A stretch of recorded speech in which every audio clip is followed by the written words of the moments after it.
আসসালামু আলাইকুম ওয়া রাহমাতুল্লাহি ওয়া বারাকাতুহু নাহমাদুহু ওয়া নুসাল্লি আলা রাসূলিহিল কারীম আম্মা বা'দ। সম্মানিত দর্শক শ্রোতা, কাছে দূরে দেশে কিংবা প্রবাসে যে যেখানে বসে টিভির পর্দায় অথবা ইউটিউব চ্যানেলে আমাদের দেখছেন, সবাইকে জানাই আন্তরিক শুভেচ্ছা ও অভিনন্দন। প্রিয় দর্শক শ্রোতা, আপনারা জানেন এই অনুষ্ঠানে প্রতিদিন কোরআন সুন্নাহর আলোকে ইসলামের বিভিন্ন গুরুত্বপূর্ণ বিষয় নিয়ে আলোচনা করা হয়ে থাকে। আলোচনা করেন দেশের প্রাজ্ঞ বিজ্ঞ অভিজ্ঞ ইসলামিক স্কলাররা। সেই ধারাবাহিকতায় আজও আমরা আমন্ত্রণ জানিয়েছি দেশের একজন বিশিষ্ট ইসলামী চিন্তাবিদকে। আজ আমাদের সঙ্গে যোগ দিয়েছেন বিশিষ্ট ইসলামী লেখক, শিক্ষক, গবেষক ও ইসলামী অর্থনীতিবিদ ডক্টর রুহুল আমিন রব্বানী। আসসালামু আলাইকুম ওয়া রাহমাতুল্লাহি ওয়া বারাকাতুহু। ওয়া আলাইকুম আসসালাম ওয়া রাহমাতুল্লাহি ওয়া বারাকাতুহু। মুহতারাম, কেমন আছেন? জি আলহামদুলিল্লাহ ভালো। আপনি কেমন আছেন? আলহামদুলিল্লাহ। আলহামদুলিল্লাহ। প্রিয় দর্শক শ্রোতা, আজ আমরা যে বিষয়ে কথা বলবো সেটি হলো মুসলিম দেশে শিক্ষা কর্মসূচি। শিক্ষা জাতির মেরুদণ্ড এবং একটি জাতির উন্নতি এবং সমৃদ্ধির ক্ষেত্রে শিক্ষায় অগ্রগতির এবং সুশিক্ষায় শিক্ষিত হওয়ার কোনো বিকল্প নেই। আর শান্তির ধর্ম, মানবতার ধর্ম ইসলামেও শিক্ষার প্রতি সবিশেষ গুরুত্ব দেওয়া হয়েছে। মানবতার প্রতি নবুয়তের প্রথম উপহার হলো ইকরা, মানে তুমি পড়ো। আর এটাই হলো পবিত্র কোরআনুল কারীমের প্রথম বাক্য, প্রথম কথা, প্রথম শব্দ, প্রথম উচ্চারিত আহ্বান। সুতরাং মানুষকে শিখতেই হবে, আর বিশেষত মুসলিমদের। আর আমরা যেহেতু বাংলাদেশে মুসলিম সংখ্যাগরিষ্ঠ দেশের অধিবাসী, আমাদের জন্য নিজস্ব শিক্ষা কাঠামো থাকা উচিত। অন্যান্য দেশের শিক্ষা কাঠামোর সঙ্গে আমাদের শিক্ষা কাঠামোর একটি মৌলিক পার্থক্য তো এটা অবশ্যই থাকবে যে আমাদের শিক্ষা ব্যবস্থায় সংখ্যাগরিষ্ঠ মানুষের যে শিক্ষা এবং তাদের তাহজিব এবং তামাদ্দুন, তাদের ধর্মীয় বিশ্বাস এবং চেতনার প্রতি একটি আলাদা বিশেষভাবে দৃষ্টি এখানে থাকা উচিত। সুতরাং আমাদের শিক্ষা ব্যবস্থা কেমন হওয়া দরকার? দ্বিধাবিভক্ত শিক্ষা ব্যবস্থা একটি জাতিকে কখনো উন্নত এবং অগ্রযাত্রার এগিয়ে নিতে পারে না। আমরা যদি বর্তমান এই গ্লোবালাইজেশন বা বিশ্বায়নের যুগে বিভিন্ন দেশের অবস্থার দিকে তাকাই, তাহলে আমরা দেখতে পাই মুসলিম সমৃদ্ধ অনেক রাষ্ট্রে তাদের নিজস্ব শিক্ষা কারিকুলাম রয়েছে, যা আমাদের জন্য অনুকরণীয়, অনুসরণীয় হতে পারে। এই বিষয়গুলো সামনে রেখে আমরা আজ এই বিষয়টি চয়ন করেছি যে মুসলিম দেশে শিক্ষা কর্মসূচি কেমন হবে। আসুন আর দেরি না করে আমরা আমাদের সম্মানিত অতিথি গবেষকের কাছ থেকে এ বিষয়ে নির্দেশনা জেনে নিব এবং তা আমাদের বাস্তব জীবনে প্রয়োগ করার জন্য আপ্রাণ চেষ্টা করব। আল্লাহ রাব্বুল আলামিন আমাদেরকে তৌফিক দান করুন। আমিন। আলহামদুলিল্লাহ ওয়াসসালাতু ওয়াসসালামু আলা রাসূলিল্লাহ ওয়া আলা আলিহি ওয়া সাহবিহি আজমাইন। আলোকিত প্রতিদিনের আজকের এই অনুষ্ঠান আমাদের সঙ্গে যারা পৃথিবীর বিভিন্ন প্রান্ত থেকে যুক্ত হয়েছেন সকলকেই আন্তরিক মোবারকবাদ জানাচ্ছি। আল্লাহ সুবহানাহু ওয়া তাআলা মানবতার কল্যাণে যুগে যুগে বিভিন্ন সময় যে নবী রাসূল প্রেরণ করেছেন, তারই ধারাবাহিকতায় সর্বশেষ রাসূল প্রেরণ করেছেন আমাদের প্রিয় নবী হযরত মুহাম্মদ সাল্লাল্লাহু আলাইহি ওয়াসাল্লাম। এবং তার উপরে সর্বপ্রথম যে বাক্য তিনি অবতীর্ণ করেছেন ওহী হিসেবে সেটা হচ্ছে ইকরা, পড়ো। আমরা জানি যে সূরাতুল আলাকের এই প্রথম 5 আয়াত সর্বপ্রথম অবতীর্ণ হয়েছে এবং এখানে একটা জাতির শিক্ষা ব্যবস্থা কেমন হবে, জাতির শিক্ষার আয়োজন কেমন হবে, কর্মসূচি কী হবে, এ সংক্রান্ত একটি সংক্ষিপ্ত কিন্তু অত্যন্ত ব্যাপক ফলপ্রসূ একটি নির্দেশনা আল্লাহ সুবহানাহু ওয়া তাআলা দিয়েছেন। আমরা আমাদের মুসলিম দেশসমূহে শিক্ষার যে কর্মসূচি, আমরা জানি যে প্রতিটি দেশের শিক্ষার নিজস্ব একটা কারিকুলাম, নিজস্ব একটি ব্যবস্থাপনা রয়েছে। তারই ধারাবাহিকতায় আমরা যদি দেখি যে আমাদের মুসলিম দেশগুলো যে শিক্ষার প্রয়োজন, সে শিক্ষার বেশ কিছু বৈশিষ্ট্য থাকা প্রয়োজন। যেমন এমন শিক্ষা মুসলিম দেশে থাকতে হয় যে শিক্ষা ব্যবস্থা একসঙ্গে দিন ও দুনিয়ার প্রয়োজন মেটাতে সক্ষম হয়। দ্বিতীয়ত, পার্থিব জীবনের প্রয়োজনে যত প্রকার বিদ্যা শিক্ষা করতে হয় সে সবগুলোকে ইসলামী শিক্ষার আলোকে সাজাতে হয়। আমরা মনে করি যে ইসলামী শিক্ষা বলতে শুধু ধর্মীয় কিছু বিষয় নিয়ে, কোরআন, সুন্নাহ, ফিকহ এগুলো নিয়েই মনে হয় ইসলামী শিক্ষা, কিন্তু আসলে বিষয়টি এমন নয়। প্রত্যেকটি বিষয় যখন, প্রত্যেকটি ডিসিপ্লিন যখন আমরা ইসলামী শিক্ষার আলোকে বা ইসলামের আলোকে সাজাবো, তখন সেটাই আমাদের ইসলামী শিক্ষা হিসেবে গণ্য হবে। শিক্ষা প্রতিষ্ঠানের গোটা পরিবেশকে ইসলামী ছাঁচে ঢেলে সাজানো।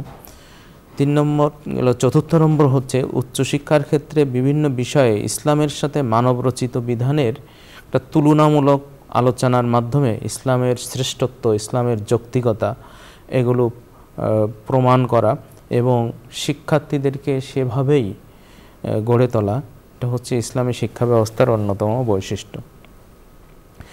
যেহেতু কোরআন, হাদিস ও ফিকহ ইসলামী জ্ঞানের মূল উৎস, সেহেতু শিক্ষা ব্যবস্থার উচ্চ স্তরে উন্নত মানের মুফাসসির, মুহাদ্দিস, ফকিহ সৃষ্টির জন্য বিশেষ উদ্যোগ নেওয়া, এটা হচ্ছে ইসলামী শিক্ষার অন্যতম বৈশিষ্ট্য।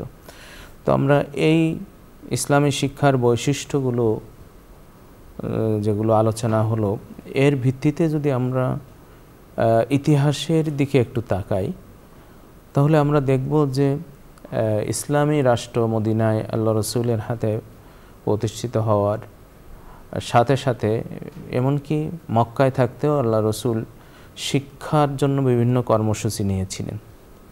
আমরা দারুল আরকাম, ইবনুল আরকাম ওনার গৃহের কথা জানি। একজন প্রথম পর্যায়ে ইমান গ্রহণকারী, ইসলাম গ্রহণকারী অন্যতম সাহাবী ছিলেন হযরত আরকাম ইবনুল আরকাম রাদিয়াল্লাহু তাআলা আনহু। উনি 25 বছর বয়সে ইসলাম গ্রহণ করেন। ইসলাম গ্রহণ করে সাথে সাথে উনি তার নিজের ঘরকে ইসলামের জন্য ওয়াকফ করে দেন। সেখানে আল্লাহ রসুল সাহাবীদেরকে বিভিন্ন শিক্ষা দিতেন, কোরআন শিক্ষা দিতেন, দ্বীনের মৌলিক বিষয়গুলো সেখানে শিক্ষা দিতেন। তো এই জন্য ইসলামের ইতিহাসে সর্বপ্রথম শিক্ষালয় বা সর্বপ্রথম শিক্ষার কেন্দ্র হিসেবে দারুল আরকামই পরিচিত হয়েছে। এরপরে আল্লাহ রসুল মদিনায় হিজরতের পর মসজিদে নববীকে একটি আবাসিক শিক্ষা প্রতিষ্ঠানে রূপান্তরিত করেন, আমরা জানি। এবং যাদের আল্লাহ তাআলা সৌভাগ্য দিয়েছেন মসজিদে নববী সফর করার বা জিয়ারত করার, আমরা ওখানে দেখেছি এখনও পর্যন্ত যারা ওখানে আবাসিক ছাত্র ছিলেন তারা যে জায়গাতে অবস্থান করতেন সেই জায়গাটা এখনও একটু উঁচা করা রয়েছে। আহলুস সুফফার বলা হয় যাদেরকে, ওনাদের ওই আহলে সুফফাদের অবস্থানের জায়গাটা আল্লাহ রসুলের রওজা মোবারকের পাশেই, ওইটা একটু উঁচু জায়গায় রয়েছে যেখানে ওই সাহাবিগণ অবস্থান করে দ্বীন শিক্ষা গ্রহণ করতেন। তো এভাবেই আল্লাহ রসুল শিক্ষার সম্প্রসারণ করেন। যখনই কোনো এলাকায় মুসলিমদের সংখ্যা গরিষ্ঠতা চলে আসতো বা মুসলিমরা ঈমান গ্রহণ করতে, ইসলাম গ্রহণ করতেন, সেখানে দ্বীন প্রসারের জন্য এবং শিক্ষার জন্য আল্লাহ রসুল সাহাবী প্রেরণ করতেন। অসংখ্য প্রমাণ ইতিহাসের মধ্যে রয়েছে। আমরা জানি যে সাহাবীগণ, বিশেষ করে আল্লাহ রসুলের বিদায় হজের পর সাহাবীগণ পৃথিবীর দিক বিদিকে তারা ছড়িয়ে ছিটিয়ে গিয়েছিলেন দ্বীনের প্রচারের জন্য, দ্বীনের প্রসারের জন্য। তারা সেখানে যে বিভিন্ন শিক্ষা প্রতিষ্ঠান গড়ে তুলেছিলেন। আমরা এই যুগের শিক্ষা প্রতিষ্ঠানের যদি বৈশিষ্ট্যগুলো চিন্তা করি, তাহলে আমরা দেখব যে সেখানে মূলত কোরআন, হাদিস এবং দ্বীনের মাসলা মাসাইল নিয়েই, ফিকহ নিয়েই তাদের পাঠ্যক্রম সীমিত ছিল। কারণ হচ্ছে যে ফিকহ এমন একটি বিষয় যা মানুষের জীবনের সর্ববিষয়ে ইসলামী নির্দেশনাকে প্রদান করে থাকে। তার মানে আমরা এই কাজটি করতে যাচ্ছি বা এই কাজটি আমাদের করতে হচ্ছে, এটা শরিয়াসম্মত কিনা, এটা জানার মাধ্যম হচ্ছে ফিকহ। এর জন্য ফিকহের মধ্যে সব ধরনের ডিসিপ্লিনের আলোচনা চলে আসে। এরপরে সেই সময়ে আল্লাহ রসুলের কোনো আসলে আলাদা কোনো পাঠ্যপুস্তক ছিল না। বর্তমানে শিক্ষাক্রমে যেমন আমাদের পাঠ্যপুস্তক রয়েছে, ওই সময় কোনো পাঠ্যপুস্তক ছিল না, বরং সে সময় এলেমটা ছিল মূলত শোনা এবং বলা নির্ভর। অর্থাৎ ওস্তাদ বলতেন স্টুডেন্টরা ছাত্ররা শুনতেন এবং লিখে রাখতেন এবং সেই অনুযায়ী আমল করতেন। নির্দিষ্ট কোনো পাঠ্যপুস্তক সেই সময় ছিল না। এরপরে শিক্ষাদানের জন্য আলাদা কোনো আমাদের যেমন এখন মাসিক বেতন বা সম্মানী দেওয়া হয়, ওই সময় এটাও নির্ধারিত কোনো ছিল না। আল্লাহ রসুলের আমলের কথা আমরা বলছি, বা তার পরপরই খোলাফায়ে রাশিদুনের আমলের কথা বলছি। এরপরে মসজিদগুলোই ছিল মূলত মাদ্রাসা সে সময়। আলাদাভাবে মাদ্রাসা আমরা মক্কি জীবনে একটি কথা বলেছি, যদিও সে সময় আলাদাভাবে ওখানেই আল্লাহ রসুল সালাতের প্রশিক্ষণ দিতেন, সব কিছু করতেন একটা দারুল আরকামে। আর সাধারণত বাকি সব মানে এলেমের কাজটি বা শিক্ষা দানের কাজটি ওই সময় সাধারণত মসজিদ কেন্দ্রিকই ছিল। এখানে আমরা দেখি যে মাদ্রাসার জন্য আলাদা অবকাঠামো খুবই কম ছিল। পরবর্তীতে এসে এটা শুরু হয়েছে আল্লাহ রসুল এবং খোলাফায়ে রাশিদিনের পরে এসে। তবে ওই সময় তারা হাদিস শোনার জন্য ওনারা খুবই পরিশ্রম করতেন। এক সাহাবী আর এক সাহাবীর কাছে শুনতেন, এবং সাহাবীগণের পরে যখন তাবিগণ চলে আসেন তখন তাবিগণও হাদিস শোনার জন্য দূর দূরান্তে সফর করা শুরু করেন। এভাবেই মূলত শিক্ষাক্রমটি, শিক্ষা ব্যবস্থাটি বা শিক্ষা কর্মসূচিটি চলতে থাকে। অবশেষে যখন হযরতে ওমর ইবনে আব্দুল আজিজ রহমাতুল্লাহ আলাইহি ওনার যুগ যখন আসে, তখন শিক্ষার ক্ষেত্রে এই শিক্ষা কর্মসূচিতে একটি ব্যাপক পরিবর্তন আসে, একটা ব্যাপক আধুনিকায়ন করা হয়ে থাকে সেই সময়ের মধ্যে। এই সময় কোরআন, সুন্নাহ এবং ফিকহের পাশাপাশি নতুন নতুন সাবজেক্ট বা নতুন নতুন বিষয় জন্ম নিতে থাকে। নতুন নতুন ভাবে অনেকগুলো ডিসিপ্লিন শিক্ষাক্ষেত্রে আসে, যেমন হচ্ছে আরবি ব্যাকরণ, নাহু, সরফ, তারপরে যে আদব বা কবিতা চর্চা শুরু হতে থাকে, এরপরে তারিখ বা ইতিহাস চর্চা শুরু হতে থাকে। এই সময়ের মূল বৈশিষ্ট্য হচ্ছে এই সময়ে কিন্তু হাদিস সংকলন করা শুরু হয়। তারই নির্দেশে, রাষ্ট্রীয় নির্দেশে হাদিসটি সংকলন শুরু হয়, এবং পাশাপাশি অন্য অন্য এলেমও সংকলন করা শুরু হয়ে থাকে। এখান থেকেই শুরু হয়ে আমরা যদি দেখি যে উমাইয়া শাসনের যে প্রথম যে যুগটি ছিল, মানে উমাইয়া শাসনের শেষ পর্যন্ত হিজরি চতুর্থ শতাব্দী পর্যন্ত, এইটা জ্ঞান বিজ্ঞানের ক্ষেত্রে ব্যাপক ধরনের বিপ্লব সৃষ্টি হয়। এই সময়ে অনুবাদের সংকলনের সাথে সাথে অনুবাদও হতে থাকে। আমরা জানি যে বাদশাহ হারুনুর রশিদ এবং মামুনুর রশিদ, এনাদের আমলে গ্রিক, ইউনানি, এরপর ভারতীয় বিভিন্ন বইপত্র আরবিতে অনুবাদ করা হয়ে থাকে, এবং সেই বইগুলো কোনো ধর্মীয় বই ছিল না। এগুলো জ্ঞান বিজ্ঞানের, আমরা যেটাকে আধুনিক যে বিজ্ঞান ভিত্তিক যে শিক্ষা, সেইটাকে আমরা বুঝে থাকি সাধারণত, সেগুলোর হয়। এবং সেক্ষেত্রে উনি অনুবাদকদের সম্মানীয় নির্ধারণ করে দেন। ইতিহাসের স্বর্ণাক্ষরে লিখিত রয়েছে যে উনি যে অনুবাদদের যে সম্মানী নির্ধারণ করেছিলেন, সেটা হচ্ছে যে যতগুলো কাগজ তারা অনুবাদ করে দিবে সেই ওজনে উনি স্বর্ণ মুদ্রা দিতেন। এভাবেই মুসলিম দেশের শিক্ষার মধ্যে একটা, এখানে একটি বিষয়, জি আপনি তো আমাদের ইতিহাস বলছেনই, আমরা যাব সেদিকে। এখানে একটি ছোট্ট কথা মানে আপনার সঙ্গে এটা আমরা মত বিনিময় করতে পারি। সেটা হলো যে আপনি যেমনটা বলেছিলেন, আগে কোনো সম্মানী শিক্ষকদের জন্য নির্ধারিত ছিল না।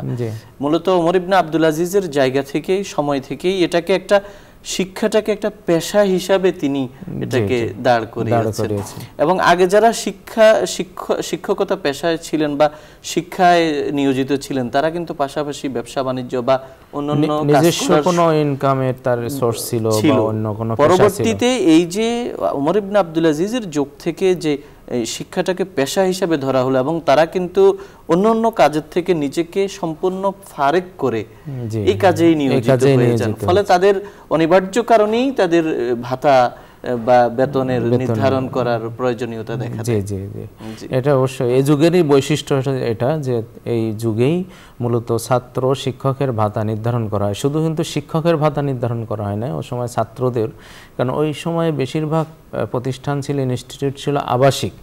তো তাদের চলাচলের জন্য, তাদের জীবন নির্বাহ করার জন্য যে খরচটা, এটাও সরকারি পক্ষ থেকে নির্ধারণ করা হয়। যখন আমরা বর্তমান সময় যেটাকে স্কলারশিপ হিসেবে চিনি বা স্পন্সরশিপ হিসেবে চিনি, এইটার প্রবর্তন ও সময় থেকেই শুরু হয়েছে হযরত ওমর ইবনে আব্দুল আজিজ রাহমাতুল্লাহি আলাইহি ওনার সময় থেকে।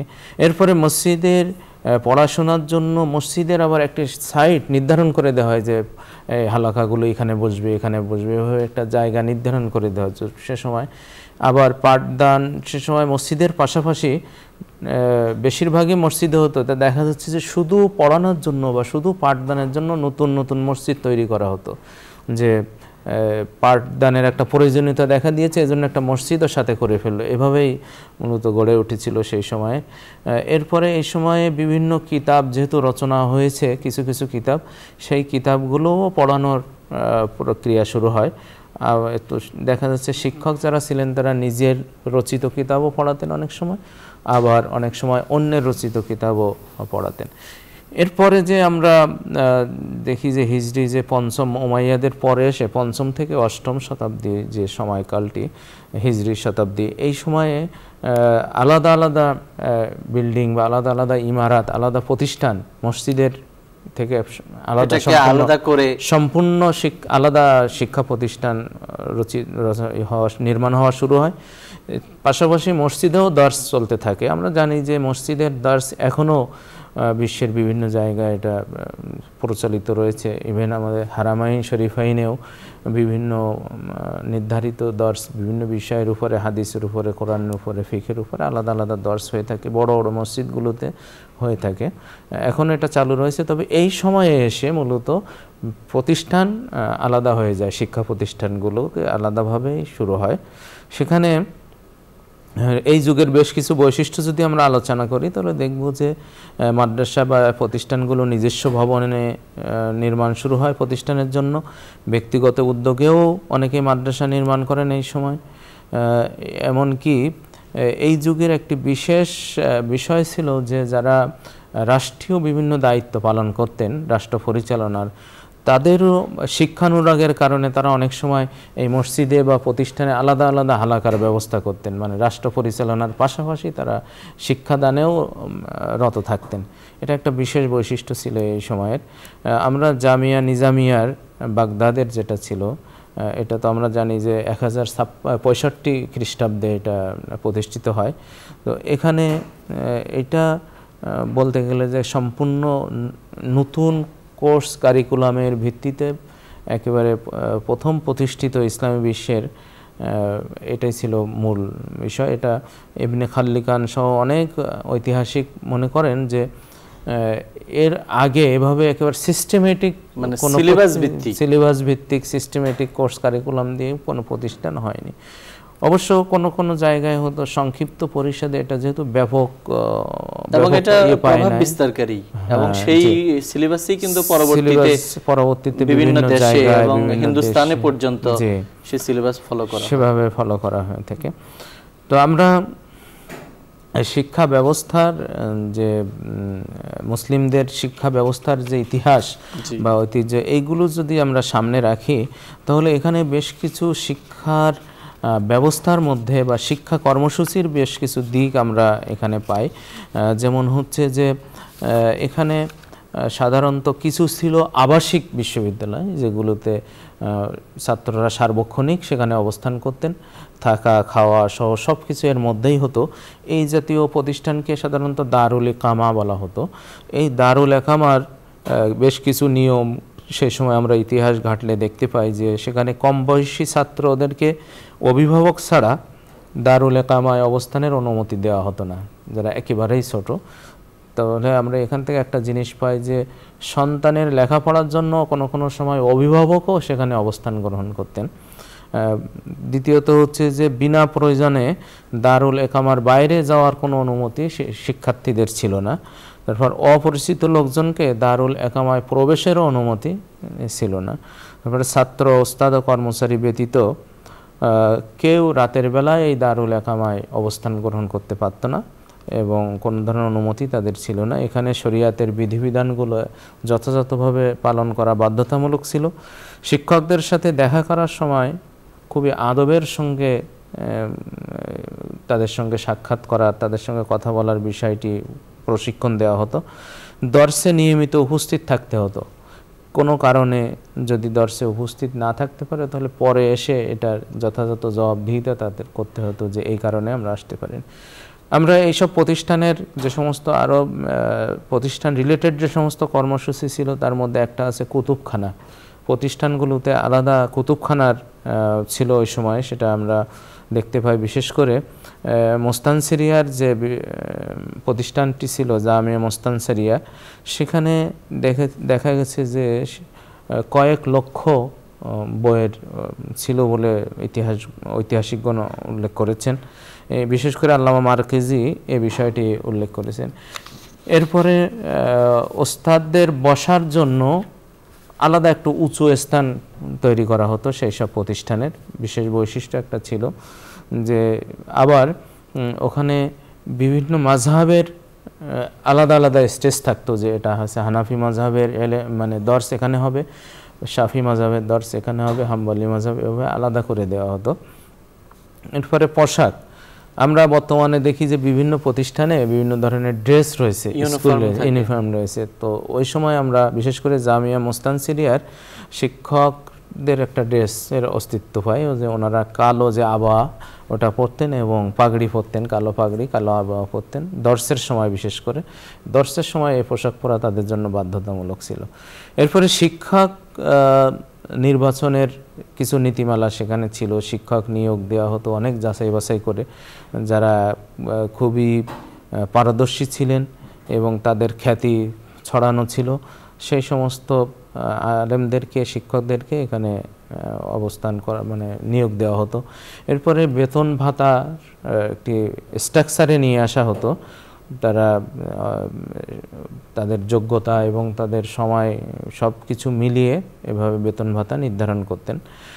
শিশুদের শিক্ষার ব্যাপারে সবচেয়ে বেশি গুরুত্ব দেওয়া হতো ইসলামে, বিশেষ করে মুসলিম রাষ্ট্রের সময়ে শিশুদের শিক্ষার গুরুত্ব সবচেয়ে বেশি, কারণ শিশুরাই হচ্ছে আগামী দিনের নাগরিক। এজন্য তাদের মধ্যে যদি দ্বীনি শিক্ষার আমরা প্রথম থেকেই দিতে পারি তাহলে এইটার প্রভাব তার সারা জীবন থাকে। এই জন্য সাধারণত ইতিহাস যেটা বলে যে মোগল আমলে আমাদের দেশে 4 বছর, এই অঞ্চলে আমাদের দেশে বলতে হিন্দুস্তান এলাকায় যেটা আর কি ভারত উপমহাদেশে, এখানে 4 বছর 4 মাস যখন 10 দিন যখন বয়স হতো তখন থেকেই তাদের 4 বছর থেকেই মূলত তাদের শিক্ষা প্রদান করা হতো এবং কোরআনের সবক তাদেরকে দেওয়া হতো। এরপরে হচ্ছে যে অনেক, যেটা আমরা একটু আগেও আলোচনা করেছি যে অনেক শিক্ষক মানে অনেক ছাত্রর সঙ্গে তার অভিভাবকদেরকেও থাকতে হতো ওই ছাত্র ছোট থাকার কারণে। এ থেকেও বোঝা যায় যে একেবারে শৈশব থেকে লেখাপড়ার প্রতি গুরুত্ব দেওয়া হয়েছে। আর এই শিক্ষা কারিকুলামের আরেকটি খুব গুরুত্বপূর্ণ বিষয় ছিল যে আধুনিক বিষয়গুলো এখানে আলোচনা করা হতো বা পড়ানো হতো। বিশেষ করে আপনার যে চিকিৎসা বিজ্ঞান, যে তিব, এই তিব বা চিকিৎসা বিজ্ঞানের উপরে মুসলমানদের অত্যন্ত পারদর্শিতা ছিল এবং তারা, আমরা জানি যে হাদিসের গ্রন্থগুলোতেও কিতাবুত তিব নামে আলাদা আলাদা অধ্যায় রয়েছে, এগুলো চর্চা করে এমনকি যে আমাদের বর্তমান সময়ে যে ইন্টার্নির যে ব্যবস্থা রয়েছে ডাক্তারদের, চিকিৎসকগণের, ওভাবেই সে সময়েও দেখা যায় যে যেখানে ইলমুত তিব শিক্ষা দেওয়া হচ্ছে সেখানে পাশাপাশি একটা হাসপাতালও রয়েছে, সেখানে তাদের ওই যে শিক্ষা যেটা গ্রহণ করছে সাথে সাথে ওটা প্রয়োগ করছে, এমনও দৃষ্টান্ত ইসলামের ইতিহাসে রয়েছে। যাই হোক, আমরা দেখি যে সেখানে আধুনিকতা বলতে আমরা যেটা বুঝি বা আধুনিক সুস্বাস্থ্য, সুশিক্ষা, এই বিষয়গুলো তারা যথাযথভাবে রক্ষা করতেন, বিশেষ করে আবাসিক বিশ্ববিদ্যালয়গুলোতে। যেমন ইবনে খালদুন বলছেন যে বিভিন্ন প্রতিষ্ঠানে তীরন্দাজ ও ঘোড় দৌড়, যেটা আর কি, এই ঘোড় দৌড়টাও শেখানো হতো। ইমাম শাফি রহমতুল্লাহ আলাইহি সম্পর্কে তো একটি উক্তি রয়েছে যে উনি যদি 10টি তীর নিক্ষেপ করতেন 10টিই তার টার্গেটে পৌঁছে যেত, এমন পারদর্শী ছিলেন। ইমাম বুখারী প্রায় ঘোড়ায় চড়ে খোলা ময়দানে বের হতেন এবং তীর নিক্ষেপ করতেন। তো এই সমস্ত বিষয়গুলো শিক্ষার সঙ্গেই কিন্তু জড়িত ছিল, শিক্ষা কারিকুলামের সঙ্গে জড়িত ছিল। তার অর্থ বোঝা যাচ্ছে যে নিয়মিত যে দর্স বা নিয়মিত যে বিষয়গুলো পাঠদান করা হয় তার পাশাপাশি কিছু প্র্যাকটিক্যাল ক্লাসও সেখানে চলতো। প্র্যাকটিক্যালের মাধ্যমে বিভিন্ন বিষয়, আনুষঙ্গিক বিভিন্ন বিষয় তারা পরিচালনা করতেন। যেমন আমাদের সমাজে এখন বিশেষ করে প্রযুক্তি, এই প্রযুক্তিগুলো আমরা এখন যেমন সরাসরি মানে প্র্যাকটিক্যাল ক্লাসের মাধ্যমে করা হয়। অনেক প্রতিষ্ঠান রয়েছে আমাদের সমাজে, আমাদের দেশে বর্তমান বিশ্বে, যেখানে বিশেষ করে কম্পিউটার বা এগুলো আলাদাভাবে আর কোনো পড়ানো হয় না, বরং বাস্তব প্রশিক্ষণের মাধ্যমে এটা করা হয়, আলাদা কোনো সাবজেক্ট হিসাবে না। এভাবেই সেই সময় ছিল। তো আমরা এখানে ছাত্রদের কিছু কার্যক্রমও উল্লেখ করতে পারি। একটা হচ্ছে মোজাকারা বা আলোচনা। তারা নিজেদের মধ্যে ওস্তাদ পড়িয়ে যাওয়ার পরে নিজেদের মধ্যে এই বিষয়টা নিয়ে আলোচনা করতেন। দেখা যাচ্ছে যে ওস্তাদ যতটুকু পড়িয়েছেন তার চেয়ে তারা আলোচনা করতে করতে আরও উচ্চ পর্যায়ে তারা চলে যেতেন, এই বিষয়ে আরও অধিকতর জ্ঞান তারা অর্জন করতে পারতেন। তাদের মধ্যে আরেকটা ছিল মুনাজারা বা বিতর্ক, আমরা যেটাকে এখন বর্তমানে বলি যে ডিবেট। বিভিন্ন ইউনিভার্সিটি, বিভিন্ন কলেজে তো ডিবেট ক্লাবও থাকে, বিতর্ক ক্লাব থাকে। তো সেই সময়ে আমাদের যে ইসলামী শিক্ষা ব্যবস্থা যেটা ছিল, মুসলমানদের যে শিক্ষা ব্যবস্থা ছিল, তার মধ্যে মুনাজারারও বিষয় ছিল, যে এরকম গ্রুপ হয়ে একদল একটি বিষয় নিল, আরেক দল আরেকটি বিষয় নিয়ে, এভাবে তারা মুনাজারা বা বিতর্ক করতেন। এরপরে এলেমের জন্য সফর করা, আমরা যেটাকে শিক্ষা সফর নাম দেই, কিন্তু আমাদের সমাজের শিক্ষা সফরটা হয়ে গিয়েছে মূলত একটা আনন্দ বিনোদন নির্ভর। কিন্তু সেই সময় তাদের না, তাদের সফরের সঙ্গে কিছু না কিছু শিক্ষার বিষয় জড়িত থাকতো। মূলত শিক্ষার জন্য তারা সফর করতেন। তো কীভাবে, যেমন বিশেষ করে হাদিস সংগ্রহের ক্ষেত্রে বা কোনো এলেম সংগ্রহের ক্ষেত্রে তারা এই ভূমিকা রাখতেন। তারা জানতেন যে অমুক জায়গায় একজন বড় আলেম রয়েছেন যিনি এই কথার কথা যে এলমুল ফারায়েজে তিনি পারদর্শী। তো তার কাছে একটা সংক্ষিপ্ত সফরে হয়তো 2 দিন 3 দিন 5 দিন 7 দিন 15 দিনের একটা সফর তারা করতেন, যে 15 দিন সেখানে অবস্থান করে তার কাছ থেকে ওই এলেমটা তারা নিয়ে আসবেন। এভাবেই মূলত তারা এলেমের জন্য সফর করতেন। এলেমের জন্য কষ্ট সহ্য করার যে দৃষ্টান্ত তারা উপস্থাপন করেছেন সেটা ইতিহাসে অনন্য হয়ে রয়েছে, যেটা এই বিষয়ে আমরা আলাদাভাবে আসলে আলোচনা করে শেষ করা যাবে না। আমরা এখানে আর দু একটি বিষয় আলোচনা করব।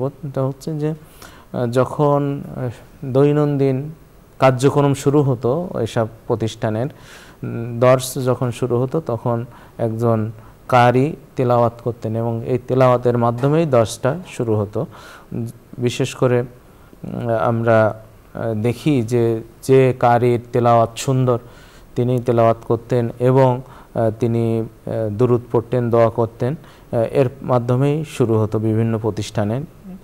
এরপরে ভিন দেশের স্টুডেন্ট যারা থাকতো তাদের শিক্ষার্থীদের জন্য বিশেষ গুরুত্ব তারা প্রদান করতেন, তাদের হেফাজতের বিষয়টি তারা রক্ষণাবেক্ষণ করতেন। তো আমরা এভাবেই মূলত আমাদের দেশের শিক্ষা ব্যবস্থাকে যদি আমাদের সে সোনালী ঐতিহ্যের সাথে মিলিয়ে যদি আধুনিক বিষয়গুলোকেও ইসলামের দৃষ্টিভঙ্গির ভিত্তিতে যদি আমরা সাজাতে পারি তাহলে এটা উত্তম হবে। আমরা শুরুতেই যে কথা বলেছিলাম যে সূরাতুল আলাকের প্রথম যে 5 আয়াত, এই 5 আয়াতের মধ্যে কিন্তু আল্লাহ সুবহানাহু ওয়া তাআলা একটা শিক্ষা ব্যবস্থার মুসলিমদের একটি শিক্ষা ব্যবস্থার কি করেছেন, একটা ফ্রেম দিয়েছেন বা একটা রূপরেখা দিয়েছেন। কেমন? ইকরা বিসমি রব্বিকাল্লাযী খলাক। আল্লাহ তাআলা এখানে স্পষ্টভাবে বলে দিয়েছেন যে পড়ালেখার শুরুটা করতে হবে কিসের মাধ্যমে? যে আল্লাহর নামে, অর্থাৎ আল্লাহ তাআলার যে ব্যবস্থা দিয়েছেন, যে শিক্ষা দিয়েছেন, সেই শিক্ষা দিয়েই মূলত আমাদের শিক্ষা শুরু করতে হবে। এটা একেবারে প্রাথমিক পর্যায়ের, মানে একেবারে আমরা যেটাকে বলি প্রাইমারি লেভেলের ঘোষণা এটি। এরপরে দ্বিতীয় যেটা হচ্ছে যে ইকরা বিসমি রব্বিকাল্লাযী খলাক খলাকাল ইনসানা মিন আলাক, যে আল্লাহ তাআলা মানুষকে সৃষ্টি করেছেন আলাক থেকে। অর্থাৎ এই আলাকটি একটি সাধারণ বিষয় না, এটা একটা বৈজ্ঞানিক বিষয়। তার মানে এটি একটি বিশেষ জ্ঞান, যে এই আলাকের অর্থ তো সবাই বুঝবে না, এই জন্য কিছু বিশেষজ্ঞ তৈরির নির্দেশনাও এই আয়াতের পরবর্তী আয়াতের মধ্যে দিয়েছেন।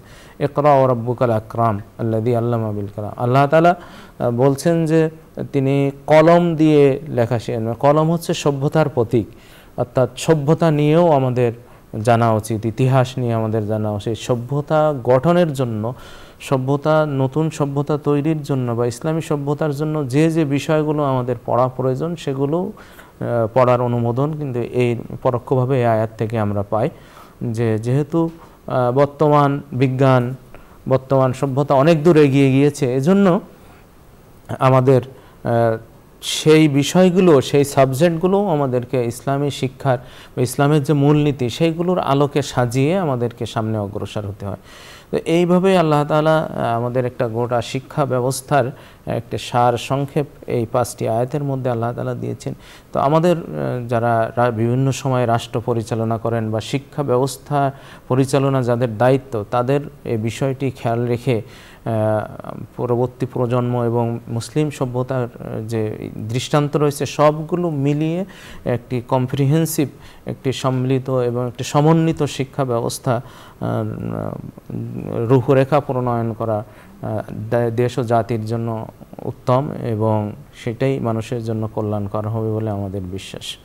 শুকরিয়া মোহতারাম, আপনি আমাদের বলছিলেন মুসলিম দেশের শিক্ষা কর্মসূচি সম্পর্কে। প্রিয় দর্শক, আলোচনার এই পর্যায়ে আমরা সংক্ষিপ্ত মোনাজাতে অংশগ্রহণ করব। আপনারা চাইলে আমাদের সঙ্গে মোনাজাতে শামিল হতে পারেন। আলহামদুলিল্লাহি রাব্বিল আলামিন, والصلاة والسلام على أشرف الأنبياء والمرسلين وعلى آله وصحبه أجمعين. اللهم لك الحمد كما ينبغي لجلال وجهك وعظيم سلطانك. اللهم إنا نسألك بأن لك الحمد لا إله إلا أنت المنان بديع السماوات والأرض يا ذا الجلال والإكرام يا حي يا قيوم. ربنا آتنا في الدنيا حسنة وفي الآخرة حسنة وقنا عذاب النار. رب زدني علما، رب اشرح لي صدري ويسر لي أمري واحلل عقدة من لساني يفقه قولي.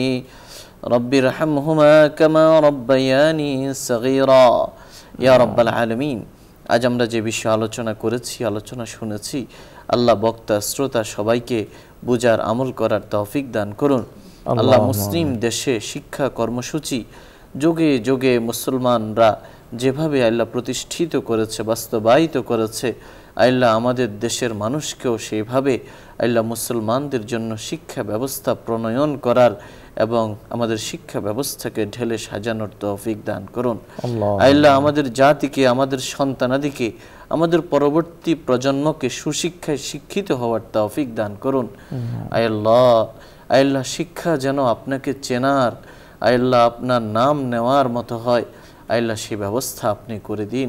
আল্লাহ শিক্ষার মাধ্যমে নানা ধরনের অপরাধও সমাজের মধ্যে ছড়িয়ে পড়ে, যখন তা অপশিক্ষা হয়, আল্লাহ এই অপশিক্ষা থেকে আমাদের পরবর্তী প্রজন্মকে আপনি রক্ষা করুন। ইয়া রাব্বাল আলামিন, আপনি আমাদের সবার দিন জ্ঞান বৃদ্ধি করে দেন, আমাদের মেধা শক্তিকে আপনি বাড়িয়ে দিন, আমাদেরকে প্রজ্ঞা এবং হিকমত দান করুন।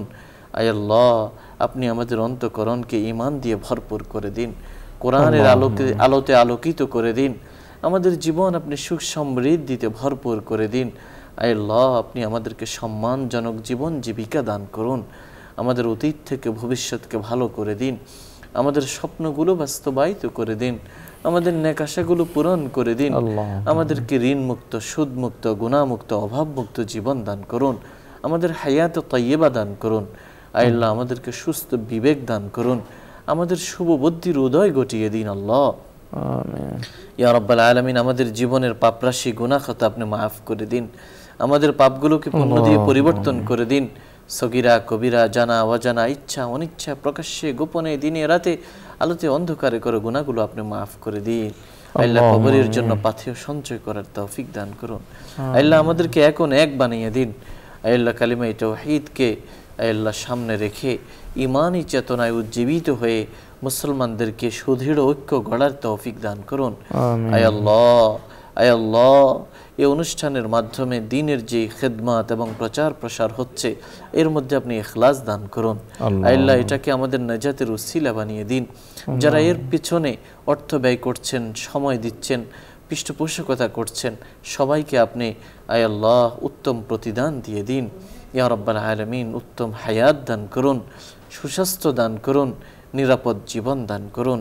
ইয়া রাব্বাল আলামিন, আমাদের দেশের উপরে খাস রহমত নাজিল করুন। এই দেশকে আসমানি জমিনি বালা মুসিবত থেকে হেফাজত করুন। এই দেশকে দুর্নীতি মুক্ত করে দিন। এই দেশের মানুষকে শুদ্ধ, ভালো, পবিত্র বানিয়ে দিন। এই দেশের উপরে আপনি খাস রহমত নাজিল করুন। ইয়া রাব্বাল আলামিন, আয় আল্লাহ, মুসলমানরা যে যেখানে বিশ্বের বিভিন্ন প্রান্তে আল্লাহ নির্যাতিত, নিপীড়িত, নিষ্পেষিত হচ্ছে, আল্লাহ তাদেরকে আল্লাহ আপনার পক্ষ থেকে সাহায্যকারী তাদের জন্য পাঠিয়ে দিন। ওয়াজআল লানা মিন লাদুনকা ওয়ালিয়্যা ওয়াজআল লানা মিন লাদুনকা নাসীরা। সুবহান রাব্বিকা রাব্বিল ইজ্জাতি আম্মা ইয়াসিফুন ওয়া সালামুন আলাল মুরসালিন ওয়ালহামদুলিল্লাহি রাব্বিল আলামিন। প্রিয় দর্শক শ্রোতা, এতক্ষণ ধরে অত্যন্ত ধৈর্য সহকারে আপনারা শুনছিলেন আপনাদের প্রিয় অনুষ্ঠান আলোকিত প্রতিদিন। আগামী দিনও ঠিক একই সময়ে ইসলামের কোনো গুরুত্বপূর্ণ বিষয় নিয়ে আমরা হাজির হব ইনশাআল্লাহ। আবার দেখার আমন্ত্রণ জানিয়ে আজকের মতো বিদায় নিচ্ছি। ওমা আলাইনা ইল্লাল বালাগ। ওয়াসসালামু আলাইকুম ওয়া রাহমাতুল্লাহি ওয়া বারাকাতুহু।